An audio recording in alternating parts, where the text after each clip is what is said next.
Chapter 10. You're low on self-esteem. Rainbow stood next to her tray of knives and slowly dragged her hoof over them. You have a big reputation for being tough, Rainbow chuckled. But that doesn't mean you had the right to take my wings, Rainbow screamed, throwing a knife. It lodged into the wall behind the mare. Spitfire glared at her and muffled sounds came from her.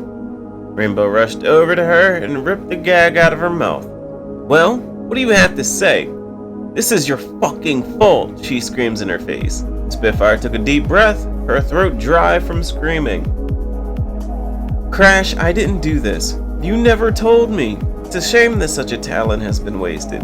You really were the fastest flyer I'd ever seen, she said with genuine sadness. Spitfire looked at her with pity for the first time. Rainbow snarls at her, showing her teeth. Shut up! Shut up! All you ever did was talk. Even if I would have said anything, you wouldn't have listened, Rainbow said, flying slightly above the ground. She held her head and her eyes bulged. Rainbow, Spitfire tried. No, just shut up. I'm going to make you stay awake for everything I do to you. Then you'll know what pain feels like, she said, breathing heavily. She grabbed the knife and hacked at her front leg. Because it was an improper knife to cut bone, it didn't do much.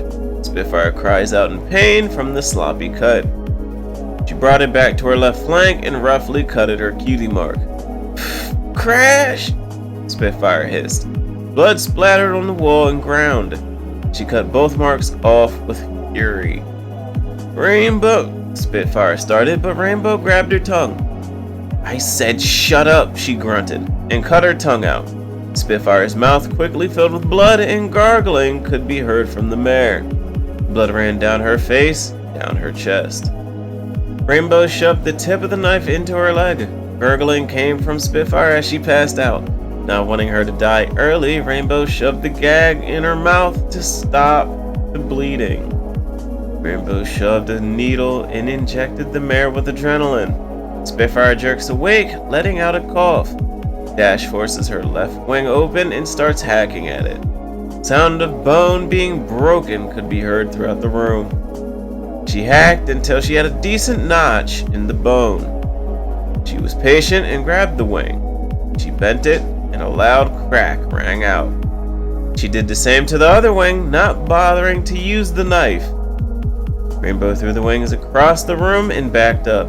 Spitfire was drenched in blood and a pool was under her. Rainbow hadn't noticed she'd passed out again. Rainbow shot another adrenaline shot into her, and she opened her eyes weakly.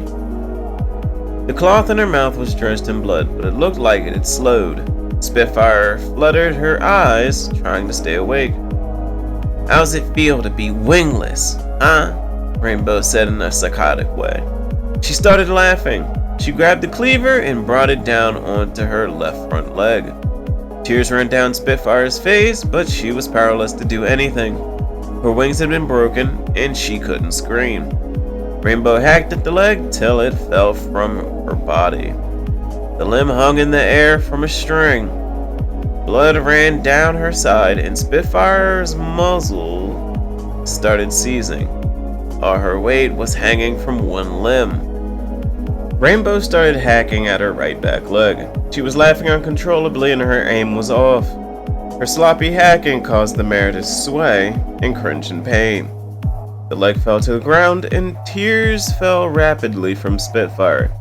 The rope was digging into her legs and blood started running down her legs as well.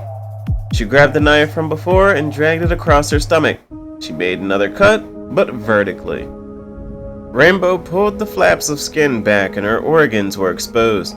Spitfire's eyes were barely open and her breathing slowed. Rainbow slashed at her throat and she went limp. Rainbow was full of anger and kept hacking at her neck until her head fell off and landed with a thud on the floor. Rainbow's head hung low and she was breathing heavily.